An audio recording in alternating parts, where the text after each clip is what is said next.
Okay, I have with me Michael Milici. I hope I didn't Michael get Milici. It's Italian, Milici. Okay, of DaVinci Cleaning. Is that Yep, right? DaVinci Carpet Cleaning. Yep.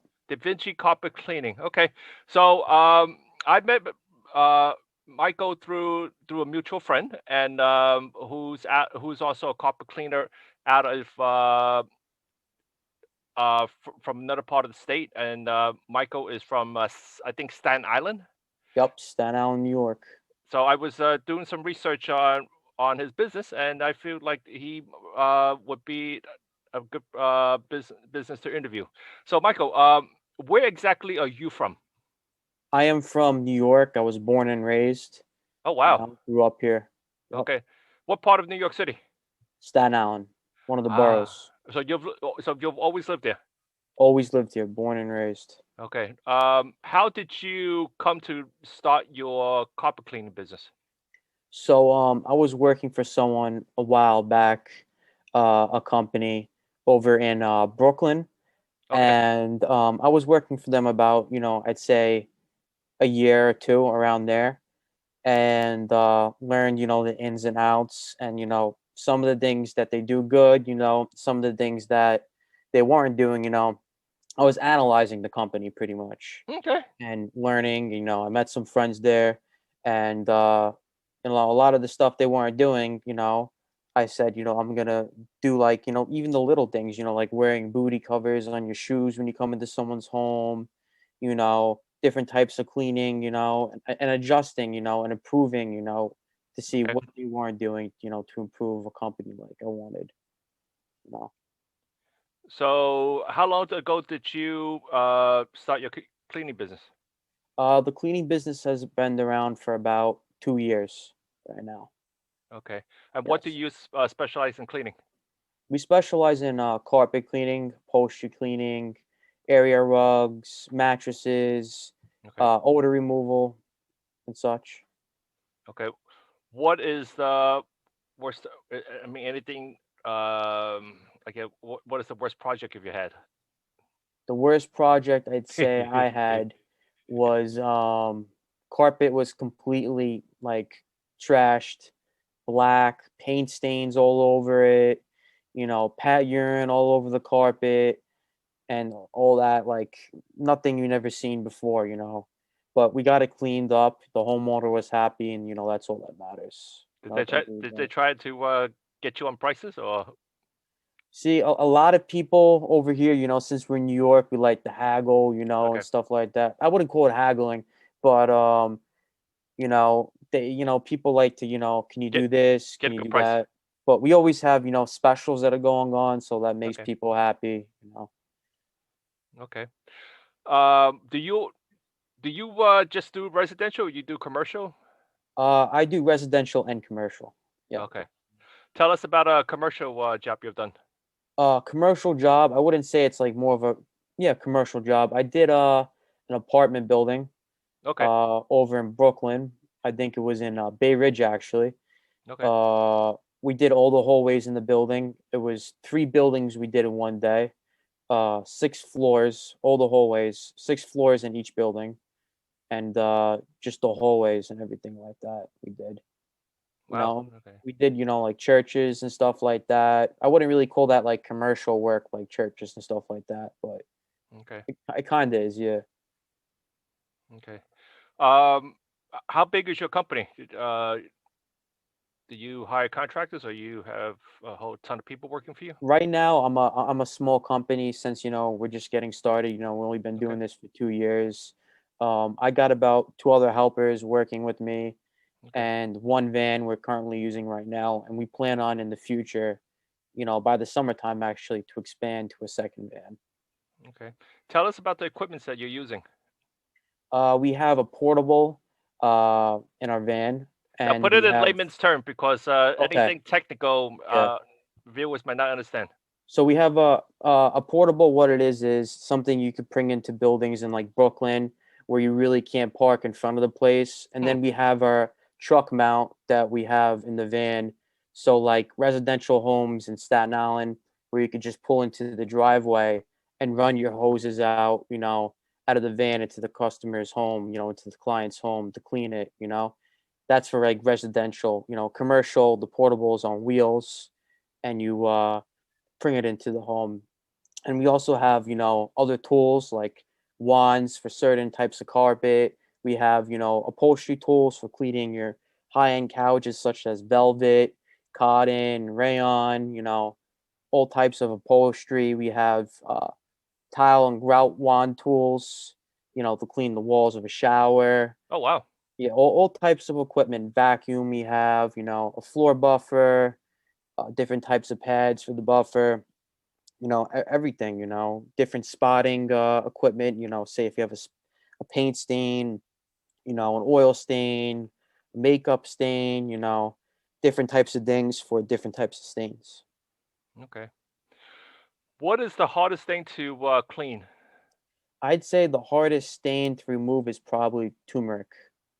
Turmeric? Turmeric stain, yeah, turmeric, and Uh, I'd say like a massive paint stain, because the stuff what we use for paint, it has like a very strong citrus smell, okay. and you really can't use a lot of it on paint. Like if you have a couple spots of paint, that's fine.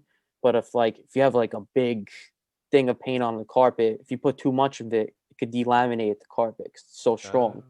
Okay. It's made from pure citrus. Everything we use is organic. So Okay. So these organic stuff that you're using, they're environmentally friendly. yeah, everything we use today is environmentally friendly. Back then, in the 90s, everything was different, but today everything has to be, organic, and, people have pets. It has to be pet safe, Hmm, everything has to be like that today. okay. Um, how far do you? I mean, since you're over in Staten Island, how far do you go out to a business to for your clients?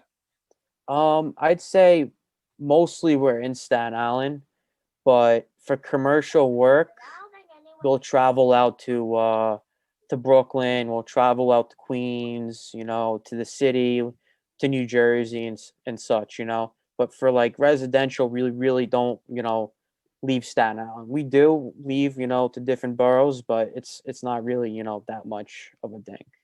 It's mostly Staten Island for like residential cleaning. Okay. Um, how big are you planning to grow your business in the next few years? I'd say, um, hmm, right now I'm 20 years old, so I'm pretty young getting Oh, started in this. wow. So I'd say about when I'm 30 years old, I'd like to have at least 3 vans, 4 vans.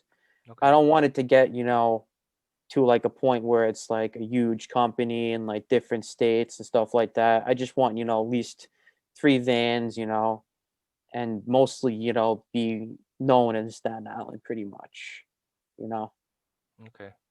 How far have you cleaned in Staten Island? I'd say the most we drove in Staten Island, the forest, I'd say 20 minutes max, Staten Island's not that big, you know, 20, 30 minutes. Okay, so you've done almost. You probably have clients in all areas of Staten Island. Yeah, all over. Okay. What kind of? I'd like to learn a little bit more about you. What makes you tick in the morning? Like what exactly motivates you? Well, I first of all, I set my phone to wake up in the morning. I always get up 10 minutes before the timer goes off on my phone Okay. because I'm constantly thinking about moving around. I'm the type of person that can't like sit there. Like I got to be doing something. I get up, have my cup of coffee like usual, and then I start thinking about all the work I have to do for, the day, and it gets me excited and full of energy, So that makes me, tick and move around and motivate me, you know. Okay. What kind of books are you reading nowadays? I'm not really too big into books. I Okay. mostly watch like tutorial videos on YouTube for carpet cleaning, Oh, to really? expand my knowledge, wood floor cleaning videos, grout cleaning videos, I'm part of the different Facebook groups that I'm reading a lot as well, Okay. carpet cleaning Facebook groups. So I'm always expanding my knowledge. Okay. Um, how do you currently advertise your business?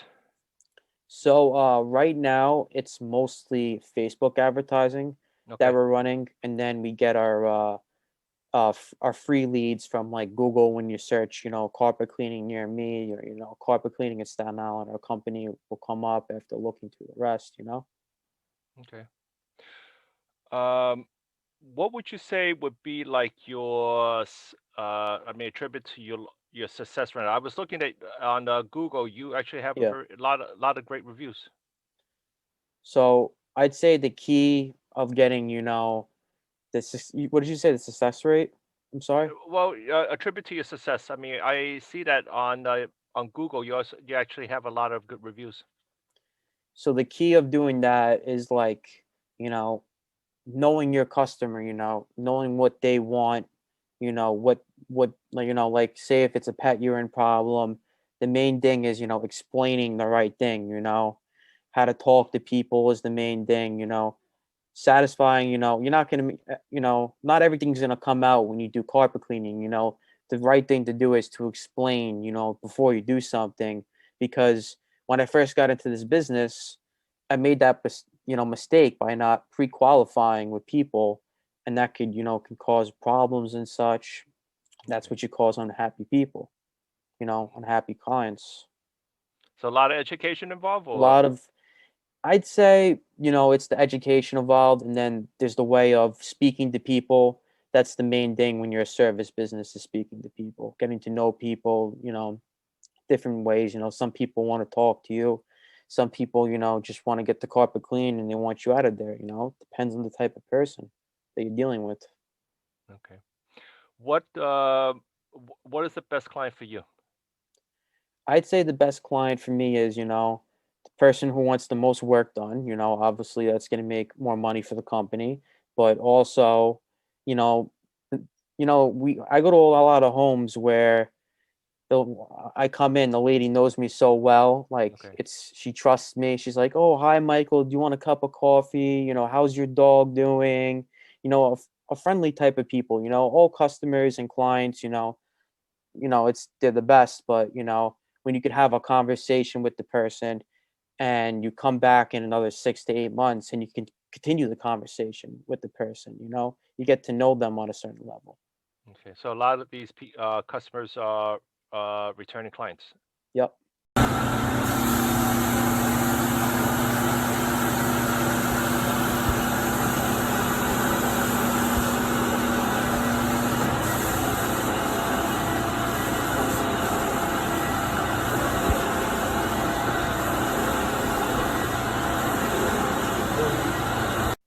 Tell me about share with me a couple of tips if someone wanted to start a carpet cleaning business.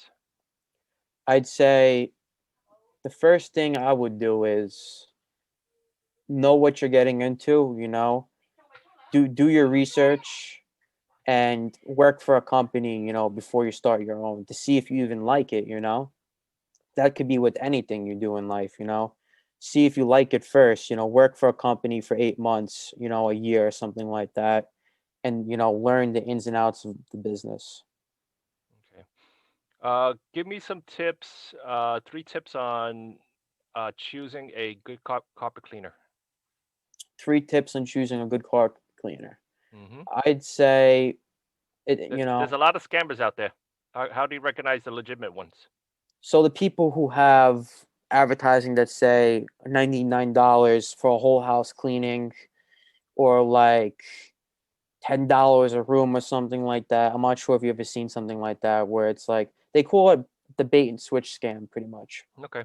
You know, they just trying to get into your home, and then everything from there on out is going to be upcharges. So like, say if I say it's going to be $99 for the whole house, then they come to your home and measure the rooms.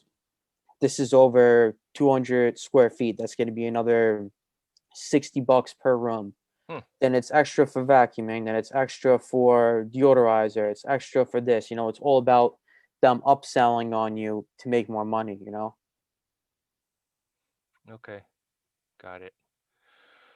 Um, how has the pandemic for you been since this been going on?